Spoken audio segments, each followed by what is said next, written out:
In this video, I'm going to show you how to get DuckStation installed, set up, and running on any of your Xbox One or Series X and S consoles. I have had a number of you ask me to make a DuckStation setup tutorial for the standalone UWP version of DuckStation, so here we are. We're doing it. DuckStation is an interesting PS1 emulator. It's not as accuracy focused, but honestly, I don't think that's really that big of an issue on this one. I think it does a great job, and it has a lot of features that are pretty awesome. 4K upscaling being one of them. I mean, that looks sick, even without any other enhancements. It just looks really good. But there's so much more to play with here, so let's just go ahead and dive in.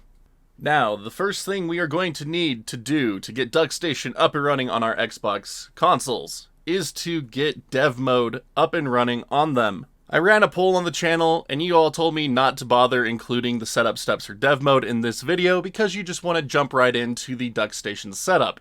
So, if you are interested in getting dev mode set up, check out my how to install Retroarch videos, and from the minute mark to about the 7-minute mark is what you are looking for on how to get dev mode set up and activated. Link will be in the description. There you go. I knew some of you were waiting for that. And the next thing we're going to need is DuckStation itself. So there are a couple of different builds available for DuckStation. There are the latest nightly preview builds that are updated very frequently, and then there's the latest dev builds, and these are going to be a little bit more stable. For this tutorial's purpose, we're going to be using the latest development builds, even if they don't have all of the same updates as the latest preview builds, because I think that's just going to run better for end users. So, I'll have a link in the description to get to the DuckStation download page here on GitHub. So, you just need to scroll down to where it says latest dev builds, and we are looking for DuckStation-uwp.appx. So just click on this to download it. But once you have DuckStation downloaded, we just need to get it installed onto our Xbox consoles. So if you boot up into dev mode, you do need to boot into dev mode to install it, so get that booted up and running now. And we are looking at our remote access panel here. If you didn't already get this set up through the dev mode setup, do it now. You can go into remote access settings, make sure that the device portal is activated. And for me, I've always needed to have authentication enabled, so check this box and set up a username and password. But once you have that all set up and good to go, we just need to open up a web browser on pretty much any device. This should work on phones, PC, Mac, practically everything, at least according to what all of you have told me. I've only ever done it with PC. But back over on my computer, I'm going to type in that web address, and I come here a lot, so it automatically filled it in for me, so I'm just gonna go ahead and let it do that. And then it'll ask you for your name and password. But once you get it all up and running, you should be on the Xbox device portal, just like this. Now to add DuckStation, we just go to Add, and we choose the file of DuckStation. I already had one downloaded here, so I had an extra one I downloaded, oh well. But anyway, go ahead and select it, and once it's selected, just press Next. There are no dependencies for DuckStation, so you can just go ahead and click Start. And once it's finished, you can just click on Done, and we can close out of the device portal. We are absolutely done with that. So now that we have DuckStation installed and ready to go on that end, we just need to acquire a couple more things, being PlayStation games and PlayStation BIOS files. Over on my YouTube channel, I have a number of ways to back up PlayStation BIOS files and games, so if you want to dump a PS1 BIOS from an original console, I have a video on that. If you want to dump it from a PlayStation Classic, I have a video on that. And then 2 different ways of backing up your CD-based PS1 games. So if you want to do it legit, there you go. Or if you want to resort to the shady parts of the net, I really don't care. But as always, don't ask me for illegal download links, because I'm not gonna give them to you. But once you have these files sourced, you just need to decide if you want to do a pure USB installation of DuckStation or if you want to use the internal storage on your Xbox consoles. One of the nice things about DuckStation is that the entire process can be done from USB, and it is very convenient. And that's honestly what I'm going to focus on here today on how to get it set up is through pure USB. So I went ahead and inserted my USB thumb drive, and I'm just going to copy over my PlayStation games. And once those have finished copying over, I'm just going to copy over my PlayStation BIOS files. But I'm not going to leave them at the root of the SD card like that. Nah, it's a little bit messy, so I'm just going to make a new folder real quick. Just name it PlayStation BIOS, doesn't really matter. But I am particular. There you go, whatever. And there's one more optional folder I'm going to make here, and that is to store PlayStation saves, so that way they are easily backed up onto my USB drive. I don't have to worry about if dev mode accidentally deletes everything. I don't have to worry about losing my saves. So I'm just going to make another folder and name it PlayStation Saves. And our USB drive is now ready to go. We can take it out, put it in the Xbox, and begin loading up DuckStation and getting it configured. If you are interested in having your DuckStation run entirely from the internal drive of your Xbox, I do once again recommend heading over to my How to Install Retroarch guide, making sure you read up on the expand your dev mode storage section here at the 741 minute mark, and giving yourself enough room to run PlayStation 1 games from it. And once you've done that, you can head over to the advanced section here, advanced Retroarch dev mode setup stuff, and learn how to map your Xbox's internal drive to your computer for easy access. Because that's what I'm going to be showing you here today, is using that method. So refer back to that video to get this part set up if you want to run it from the internal drive. If you only want to run from USB, go for it. Skip ahead to where we're actually configuring DuckStation. You don't need this section. So same deal, we're going to open up our development files file share, go into the Windows Apps folder, and find our DuckStation folder. It should be this top one here, 1.0.0.0. So just go in there, and hey, look at that, it's DuckStation, sweet. Alright, so first thing we're going to do, drag in our PlayStation games. And once those have finished copying over, I'm going to copy over the BIOS files again. Make that new folder so it doesn't look so dirty. There we go. Put those in there. It's going to give me an error saying these might harm my computer. That's fine. They came from my computer. And I'm also going to make another saves folder within the S drive so we can easily access it from our network share here. This way we don't have to rely on my Files Explorer ever, and that's just a good thing in my mind. That program is annoying. But there we go. Once you have all that created and copied over, we're ready to move on to configuring DuckStation itself. So just close out of everything and switch back over to your Xbox. Alright, so first things first, when we're on the Xbox, navigate down to DuckStation and press the back button. I can't remember what it's called, but you can see the symbol there in the little upper right hand corner of the box there. Options, View, I don't remember which one that is. But press that and go down to View Details and change DuckStation from an app to a game. This just gives us a bit more performance. That'll be a little bit more important on Xbox One consoles. Interestingly enough, running it as an app on Series X resulted in absolutely no performance hits from my testing, which is pretty awesome, but still recommend doing this anyway. And then just to make sure the setting takes effect, you can go ahead and restart the console. Alright, and once the Xbox is finished rebooting, you can go down and you can confirm that it is set to a game. And once that's confirmed, you can go ahead and launch into DuckStation. And that brings us to the DuckStation menu here. So, bit of configuring before we can get started playing games here. So, navigate down to Settings. And I don't believe there's anything we need to configure in this first menu here. No, everything here is good. So if you press the right or left bumper on your controller, that navigates you between the different submenus. So we start off on the interface settings. We don't need to mess with anything here. If you press the right bumper, you will go to the game list settings. And this is where we will be adding in our game folder, basically. So press A on that. It'll bring you to this Q drive folder. That's where it looks for games by default. Press A on parent directory a number of times. You'll see that up in the top right here, the Q users, it keeps going up a folder until we're at base Q drive. And if we press it one more time, it brings us to the different selectable directories here. So we have the S drive and the E drive. So if you put your games on the S drive, press A here, select PlayStation games, and tell it to use this directory. Or if you're using USB, you go to E, select your PlayStation games, and tell it to use this directory. I'm going to be using USB for this example, so that's what I'm going to do. And it will scan all the games that are in your folder. If you have games on USB and the internal drive, you can add in another directory to search from. That could be your S drive.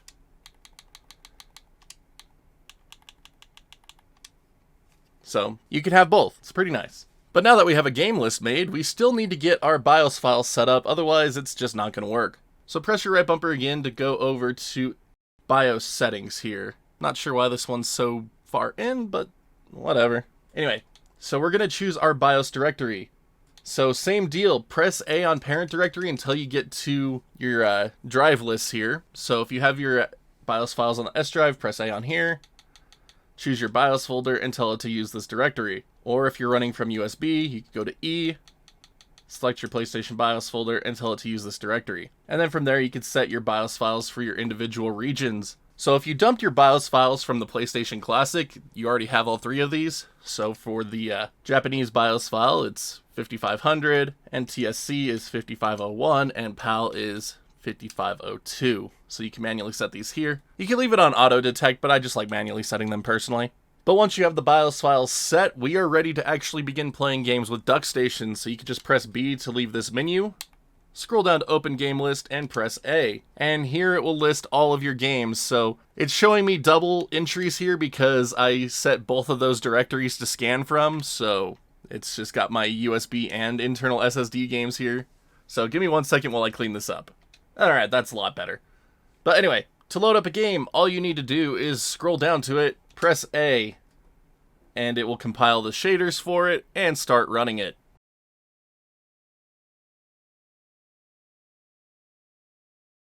Hey, look at that, we got PS1 games up and running on the Xbox. I'll never get tired of that. Now, I loaded up Chrono Cross here in Disc 2 for a very specific purpose, and that was to show you how to switch games in multi-disc games real quick, because why the heck not? So if I go into New Game on Chrono Cross, it's going to tell me to insert Disc 1. So the default controls on DuckStation are very interesting. They have the quick menu button mapped to your select button, as it would be on a PlayStation 1. There are a number of PS1 games that need that button, so this hotkey is actually kind of not good, but we'll touch on that more in a second here. But just a quick disc swap example here. If you press your select button, go down to change disc, and select your Chrono Cross Disc 1 Q file, and it will swap the disc over and let you begin playing the game. Very nice. And then another quick thing to note about controls, if you go back into your settings and scroll over to the controller settings, you can choose between different types of controllers available on the PlayStation consoles. DuckStation is really convenient. It has DualShock selected by default, and for games that didn't support the DualShock, it will automatically load into a digital controller configuration, so you never really have to come in here and manually set things. It's pretty much automatic, which is fantastic. If you're playing games like Metal Gear Solid, you're going to want to configure your Port 2 controller, and that way you could do the Psycho Mantis fight and stuff, and you would do that here. You can enable second controller support right there. And then for those of you that want to play 4-player games, there's actually a multi-tap setting under console settings. I'm not sure why it's not under controls, but over here in console settings, you can enable a multi-tap on port 1, port 2, or port 1 and 2.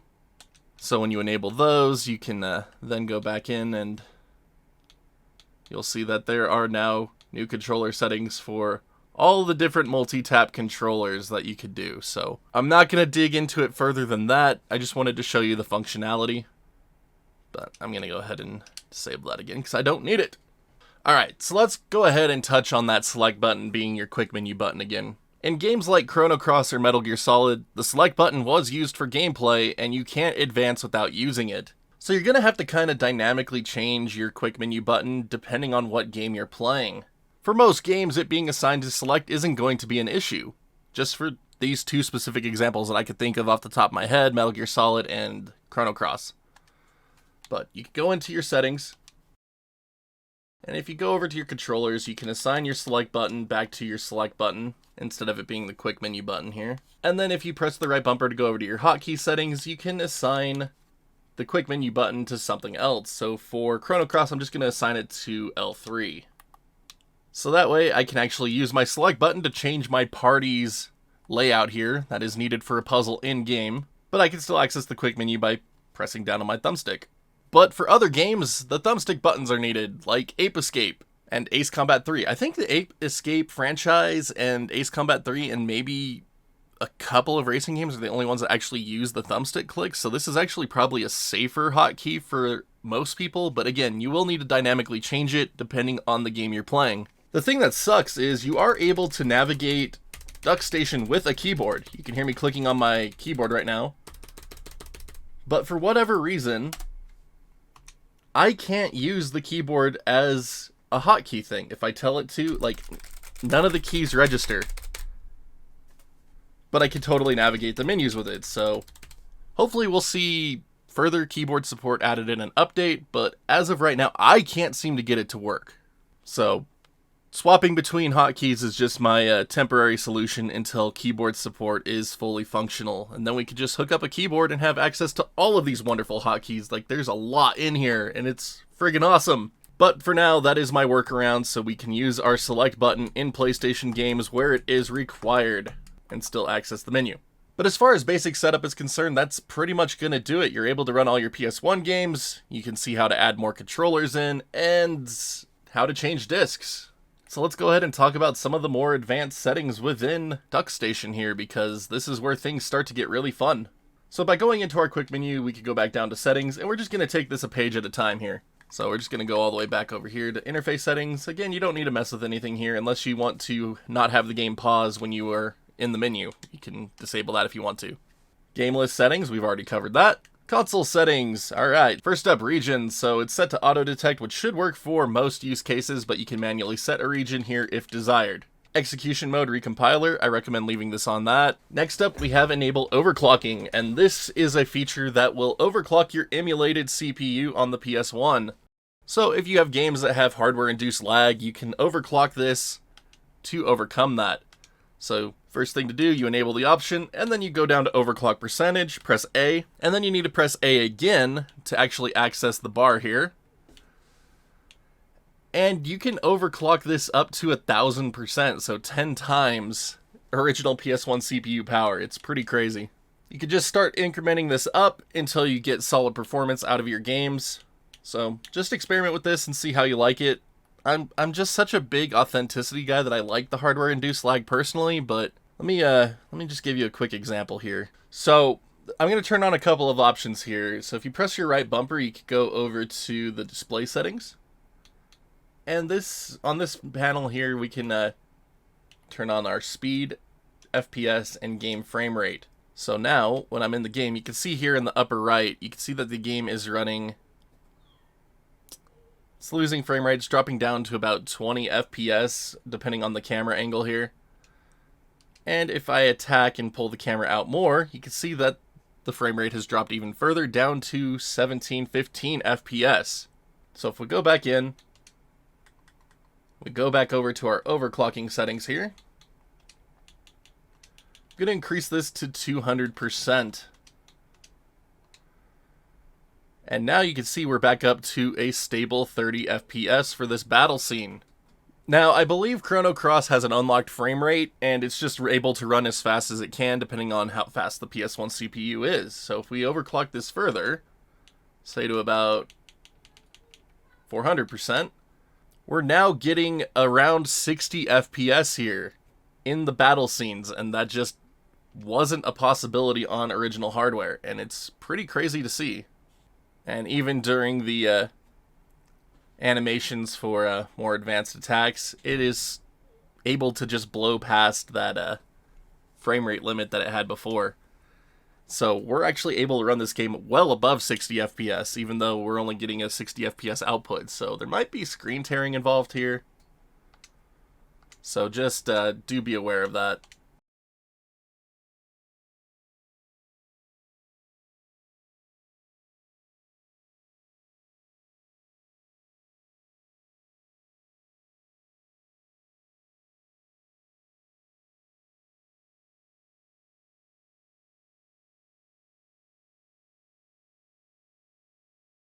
And I apparently earned a Game Pass reward for emulating PS1 games. Alright. But anyways, that's a way to get full speed out of your PS1 games, and this is great for unlocked games, and even games that ran at 30 FPS capped. You can make sure that they stay at their 30 FPS cap for a much better overall experience. So, definitely a fun setting to mess around with. Do note that the more you overclock your emulated PS1 CPU, the more demanding it is going to be on CPU requirements. For Xbox Series X and S, this shouldn't be much of an issue. On original Xbox One hardware, Xbox One, Xbox One S, Xbox One X, that CPU is garbage for emulation, so you might encounter performance issues with the overclocking, so do be aware of that. So again, mess around with this one as you see fit. If you want to have those higher frame rates, awesome. If you're like me and prefer to have just the authentic experience, just leave it at 100. Both ways, great options to have. Alright, next up we have a bunch of CD-ROM emulation stuff. I really don't recommend messing around with too much of this because it can break some stuff. But if you want your games to have faster load times, you can increase the read speed of your CD-ROM drive up to 20 times. And then you could also improve the seek speed up to 10 times. Again, this stuff can break things, and on emulation, load times on PS1 games aren't the worst, so I just prefer to leave them as stock, that way nothing breaks. Now, as for CD emulation options that are interesting, we have read-ahead sectors, and this is set to 8 by default, and this will basically read ahead on the disk to pre-cache data that the game is going to need. So this is set to 8 by default, and that has worked great. You can experiment with turning this higher, turning it lower. If you have it on 0, it's just reading the data as needed. And depending on your USB drive, that could work okay, or it could be problematic. So I leave this one set to the default 8. It has worked great on all the games I've tested, but it's fun to mess around with and see what you can get out of it. Next, enable region checks. Leave that off. And next we have preload images to RAM. This way they're guaranteed to be read fast, but it is going to come at the expense of startup time as it copies the disk image into RAM. For the most part, you shouldn't need this, but can be fun to mess with. Next, apply image patches. So if you like to do English translations on games or other types of game hacks in PPF format, you can store the PPF images. I believe they go inside the game directory, and then you can enable this option and they are applied automatically. Don't quote me on any of that because I don't do ISO/ROM hacks. It's just my understanding that that's how it works. And then finally, again, the multi-tap options we covered a little bit earlier. Alright, next screen. Emulation settings. So first up, emulation speed. Oh man, leave this at 100%. Emulation speed was tied into game logic for the most part, so you can really jack up your games here. So watch what happens when we change this to 200% speed. Music's faster, the game is insanely faster, and it's not the way you want to be overclocking your games. Use the overclock feature instead if you want higher frame rates. Like, this is completely destroys the original game. Like, it's fun to mess with, but you wouldn't want to play games like this. I mean, you could use it as a crude implementation of fast forward, I suppose, but even still, there's a friggin' fast forward button that does this, so there's really no reason to do it this way. But yeah, you go all the way up to 1,000% in this option, which is just absolutely insane. Like, it's just, oh my gosh, it's just whining at me. The music is unrecognizable, like the sound effects are unrecognizable. It's all freaking crazy. But yeah, leave this at 100%. You don't need to mess with that. Alright, next up, fast forward speed. You can leave this on unlimited, or you can change it to one of those. And then turbo speed, same thing. Next up, we have enable rewinding, and this is doing what it says it does. It lets you rewind gameplay. You will need to set a hotkey button for it, and just like with the quick menu button, your options on controller are kind of limited, so I don't really recommend using it right now unless you know you're absolutely never going to be playing games that require one of the thumbstick clicks. At least until we get that keyboard functionality put in, because it's just really unfortunate. But it seems to work okay. I had a few hitches with it in Mega Man X4. It wasn't actually rewinding things like I thought it would. And there's also no settings we can really change here for it yet. But as of this video, as it was recorded today, I really don't recommend using the feature at all. And next up we have Run Ahead, and this is a great option for those of you that are more susceptible to input lag. Now this feature is going to be a game-by-game dependent one. On 2D games, I like to set this to around 2 or 3 frames. It hasn't had any performance issues in those regards, but anything above 3 has resulted in some interesting hitches, and I don't recommend going above 3, personally, but In other games, even going up to 2 frames results in massive stuttering. So for example, in Chrono Cross, again, since we still have this loaded up, when I start moving, you can see that the game performance is dropping to around 50% at the low end, with run ahead enabled at 3 frames. So if we drop this back down to, say, 1 frame,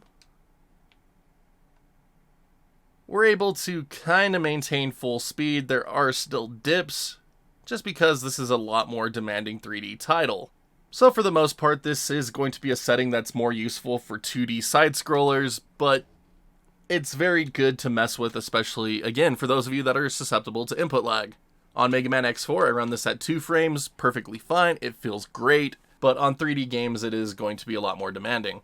Alright, moving on to our next menu option here with right bumper, we've got BIOS settings, which we have already done. That was part of initial setup, but there are a couple things we didn't talk about here. So one was enable fast boot. This skips the animation and jumps you right into gameplay. So if you don't want to have the PlayStation startup screen, you can get rid of it here. And then we could just ignore enabled TTY output. That's not going to be useful for end users. Controller settings, we touched on this a bit ago. So you can map any of your controller's buttons to different buttons on your Xbox controller. And then we also have different options for different things here. So force analog mode on reset. Recommend leaving that one on. Use analog sticks for D-pad in digital mode, so if you're using a game that only has digital mode, you could still use the thumbstick to move around. Analog access scale. The thing it recommends doing is setting this up to about 1.3 or 1.4 for the Xbox controller, so go ahead and do that. That way you get a more authentic PS1 feel on your modern controller. And then next we have vibration bias, and this lets you change the strength of your vibrations, so if you want to have it a little bit stronger, you could turn it up, or if you're fine with the native values, just leave it as is. It's really hard to get a precise number in this menu. Whatever, I'm just going to turn that up to 10 now, I don't care.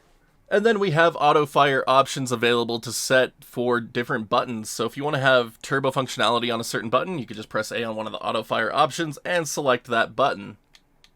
That way when you press it, it auto fires it. And then you could do the same stuff for port 2. And if you have the multi-tap enabled, you can do it for all those different controllers as well. Next menu option, hotkeys. So again, open QuickMenu button. You're going to be messing with this one a bit, depending on what kind of game you're playing. And then as for the rest, there's really not a whole lot we could do on the limited number of controller buttons that are needed for gameplay. Unfortunately, DuckStation doesn't support multi-keyed quick binds yet. Otherwise, we wouldn't really have any issues. So hopefully in the next update, we can see that, because that would definitely be useful. Right bumper again, over to memory card settings. First up, memory card 1 type. This is set to separate card per game based on the game title. We could change this shared between all games if you want to have to worry about memory card options. I really don't recommend that. Separating them by game title is definitely the most useful, so I recommend leaving it on this as default. But then we could do the same thing for memory card 2, and if you want to have a shared memory card for any reason whatsoever, you could do this one here, shared between all games. Then next up, use a single card for sub-images, so if you have multi-disc games, leave that one on. And then we could set our memory card directory, so it is set to the Q drive by default, and if for any reason your dev mode deletes your installation of DuckStation, that means your memory card files are gone as well. So what you could do here, you can set this to your E drive, or your S drive if you want to be able to network back them up, by going to the parent directory and finding the directory settings. So again, on a USB setup, we made that PlayStation saves folder, and we can tell it to use this folder. So that way, all of our memory card saves now go into this PlayStation saves folder. Or if you wanted to use the S drive, you can go in here and choose the PlayStation saves folder and tell it to use that directory. This way you can get network backups of them. But for my purposes, I'm going to be doing this purely from USB. There you go. And then the last option is to reset the directory. Alright, so right bumper to move on. Display settings, GPU renderer. This is set to DirectX 12 by default. Leave it there. That's the fastest we're going to get out of an Xbox console. Next up, we have use software renderer for readbacks. So you can leave this off. Enable VSync. I definitely recommend leaving that on. Otherwise, you might get some pretty gnarly screen tearing depending on your display. Sync to host refresh rate, leave that on. Optimal frame pacing, leave that on. This just gives you a better, smoother... This just kind of smooths it all out on modern hardware. Like, modern displays. It looks good.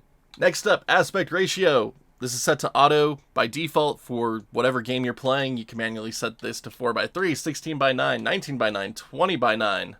Whatever floats your boat. I just leave mine on auto. Next up, crop mode. This is set to only overscan area by default, but you can set this to all borders or have no cropping whatsoever. That way you can see all the garbage data that might be around your game screen in the overscan areas. For me personally, I will leave this on only overscan area, but it's fun to mess with and see what kind of stuff was out there. Next up is downsampling. We're going to touch on this in a bit when we're actually talking about upscaling. But next up, linear upscaling. So as you can see in Chrono Cross here, it's really kind of blurry. It's not the typical emulated sharp pixel look, and that's because the bilinear filtering setting is enabled here. So if I turn this off, now all of a sudden I have those sharp emulated pixels you expect to see out of PS1 emulation. So if you prefer the smooth look, leave linear upscaling on. If you prefer sharp pixels, turn it off. And then next up, integer upscaling. Integer scaling means that the pixels are being scaled to a whole number. That way you ensure perfect pixel quality, no shimmering images or anything like that. But it does result in having a border here. For me personally, I don't mind that. I know a lot of people do, so you won't really want to use it. So integer scaling off with uneven pixel scaling, integer scaling on with proper pixel scaling. Just personal preference here. Choose whichever one works best for you. And then our next option is to stretch the image, and well, there you go. It does what it says. Stretches the image.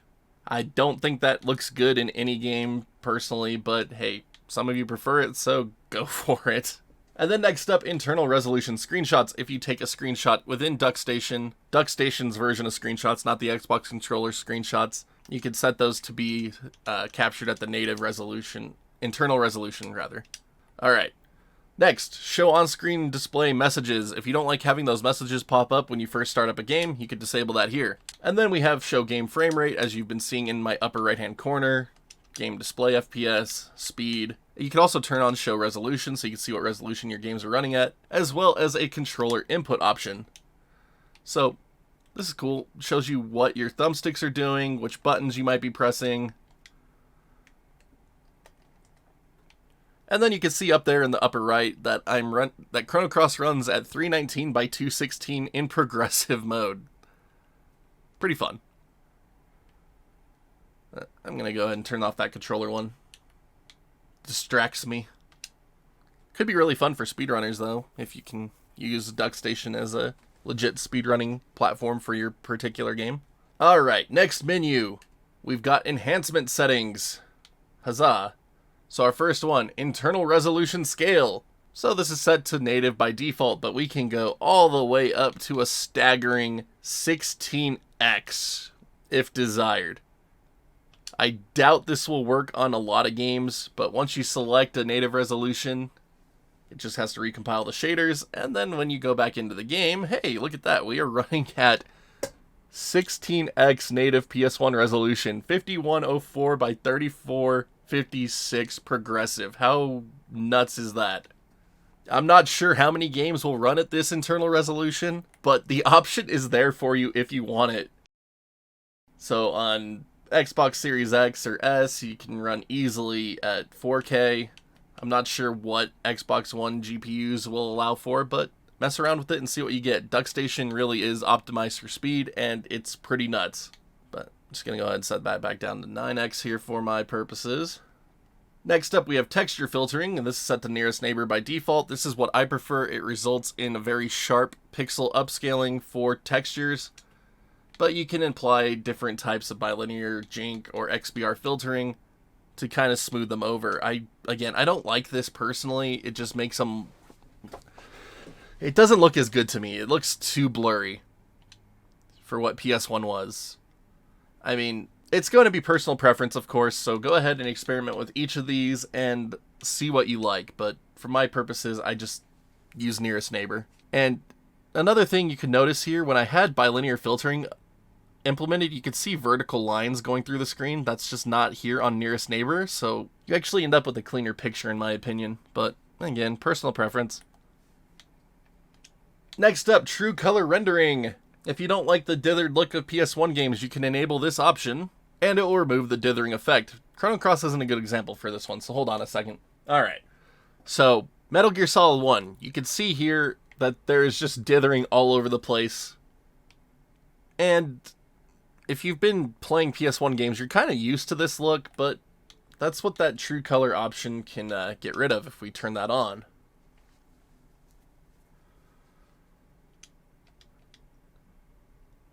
And it just removes that dithering entirely, so that way we just kind of have an overall cleaner output display here. So personal preference on which one of those you like better, but I'm going to turn this off to show you the next option. So dithering was a major part of PS1 video output, so our next option is to have scaled dithering. And for most games, this works great, but in Metal Gear Solid, it's actually kind of broken. It's not scaling the dithering right, so it kind of leaves us with this weird look that's not supposed to be here. For a lot of games, it actually upscales the dithering really well. It looks really nice. Like, it's still dithered, but I like the way it looks personally. But for Metal Gear, it doesn't work, so I actually have to turn this setting off just to get the standard dithering that you see here, which is what it's supposed to look like. So I don't know. I don't know why it doesn't work right for Metal Gear, but it doesn't. Next up, we have the widescreen hack. And this does what it says it's going to do. It's going to try to force your games into a widescreen mode. So to use this option, you have to enable it, and then you have to choose a widescreen aspect ratio in this menu here. And that will give us this interesting representation of Metal Gear Solid in widescreen. And the implementation works fairly well for the most part. So definitely worth experimenting with. You will get stretched HUD elements, so do be aware of that, but pretty cool to mess with. Oh, and that reminds me, we forgot to go over one option here when we talked about internal resolution scale, and that was to go back over to the downsampling area here. And this downsamples the rendered image, and it can result in a really nice image overall. On Direct3D 12 backends, we can only use box. So some games this looks a lot better in, other games I can't really tell a difference in. So for example, in Metal Gear, I can't really tell a difference with it enabled, but in other games it looks really good. Particularly games like Resident Evil or other games that used pre-rendered background images, that's where it like really shines. But experiment with that on a game-by-game basis, see what you think. Anyway, back to where we were.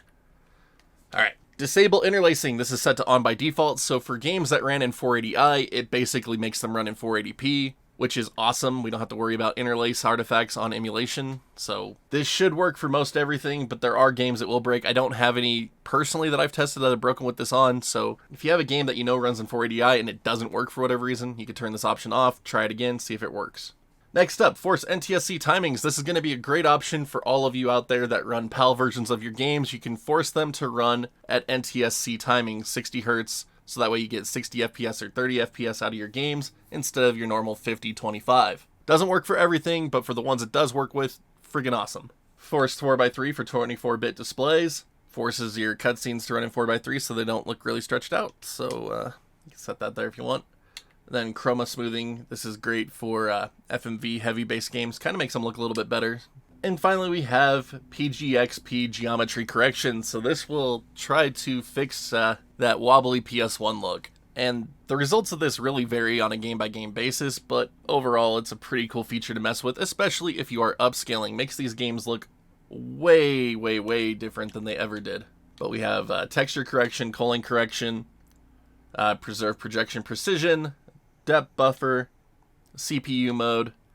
So just experiment with this on a game by game basis and a setting by setting basis. But for example, you can see how things in Metal Gear are just a lot smoother now. Well, except when I'm underwater, of course.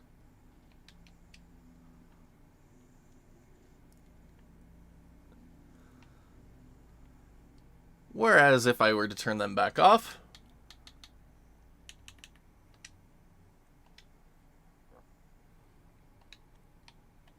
you can see how those boxes just shift and the ground textures are shifting.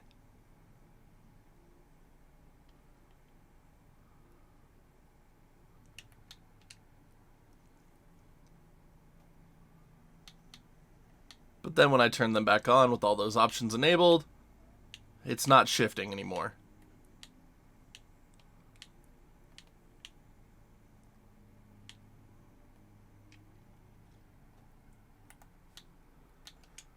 So definitely a fun batch of settings to mess with on 3D based games. But if you prefer authenticity, just leave them off.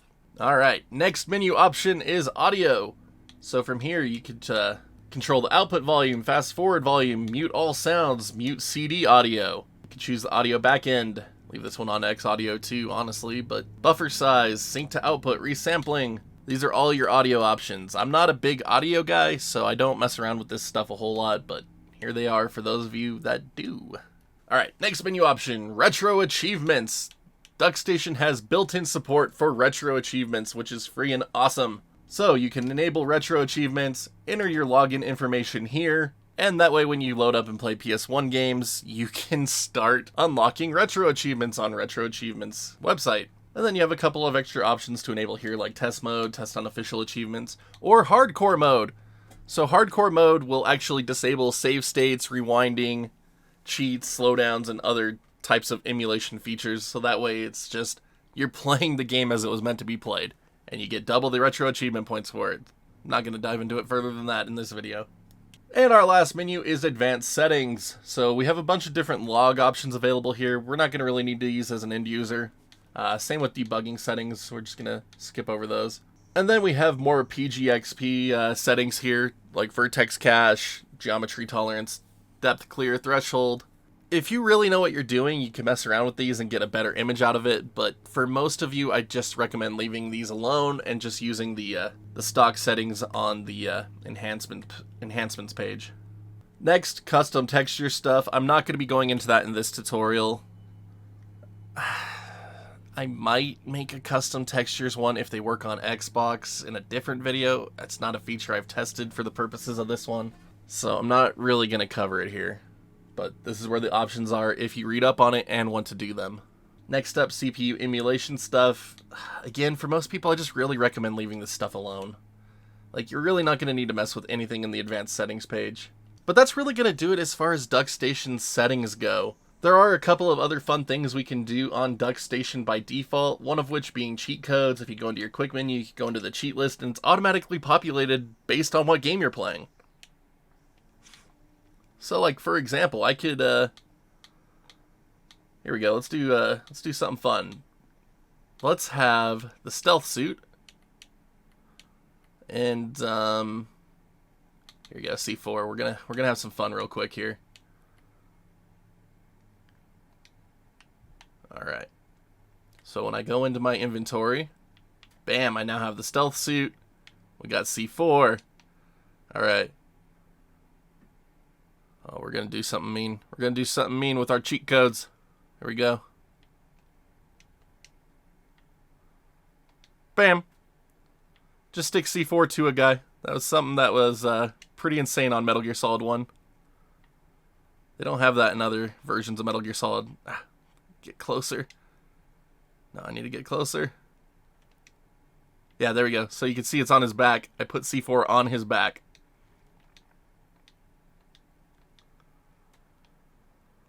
Like, it's just so rude. But yep, cheat settings automatically implemented into the emulator and very easy to use. And it looks like there's even a code for proper widescreen implementation here. Yeah, there we go. So if we enable that code, and then go into our settings page here and go back into our display settings, and go to aspect ratio and change it to 16:9 again, there we go. Like, we actually get a more proper 16:9 implementation than the widescreen hack. So definitely worth looking into the cheat code section for that. And then of course we have things like save screenshot, load and save states, changing the disks, and then you can press exit game to go back out to the DuckStation menu. Now, there is one thing I would like to make mention of for DuckStation, and that is this start BIOS option here. So if you have shared memory cards for all your games, you can adjust them and stuff within the BIOS menu of the PS1. If you dump your BIOS files from the PlayStation 1 Classic like I have used in this video, this option does not work. those BIOS files don't actually have the memory card manager or anything like that in them. You will need to dump this from an actual PS1 console for these options to work. Because if I try to go into it, I'm just going to be met with a black screen, and that's it. It doesn't have the memory card manager built into it. It doesn't have any of that stuff built into it because these came from the PlayStation Classic. So they work for running games, but you don't get this menu option, which is really unfortunate. And I don't exactly know where my PS1 console BIOS is at the moment, so I need to search my computer and try to find it. But keep that in mind. If you dump your BIOS from an actual PS1 console, this menu will work as intended. At least I hope. If you dump them from a PS1 Classic, it will not. Another thing to note, DuckStation will occasionally crash, like it did for me right now. I can't control the menu or anything like that, so I just have to open up my Retroarch menu and just force close it. And then I can load back in. And I can move it around again. There we go. So, do be aware of that. Alright. I think I'm going to call it there as far as DuckStation setup is concerned. As always, if you happen to have any questions on getting it set up, feel free to ask me down in the comments section below. I'll do my best to try to help you out. Very feature-filled emulator, and will really take care of a majority of PS1 players' needs. For everyone that's a real stickler on emulation accuracy, you might still want to look into options like Beetle through Retroarch, but otherwise I think this should really fit the bill nicely for most players. As always, thank you so much for watching these videos. I hope they can help you get your emulation set up on Xbox Series X or S, as that's kind of their whole purpose. But now if you could all do me just a couple of favors here. If you haven't already, be sure to hit that thumbs up, thumbs down button, just depending on how much you like today's video. And if you haven't done so already, be sure to hit that sub button so you can see when new videos like this go live. We have a lot in the pipeline, and really looking forward to bringing it all to you. If you'd like to further help support the channel, you can also check out that join button here on YouTube or the Patreon link in the bottom right hand corner of the screen. A little really goes a long way to keeping this place up and running and bringing you new tutorials, reviews, and other projects. Huge shout out to all of our current champions. You are all freaking rock stars. Thank you for believing in what we do here and helping us maintain our growth and just letting us keep doing this. Thank you so much. But that's going to do it for this one. So until next time, my wonderful internet peeps, you all stay awesome, and we will see you back next video.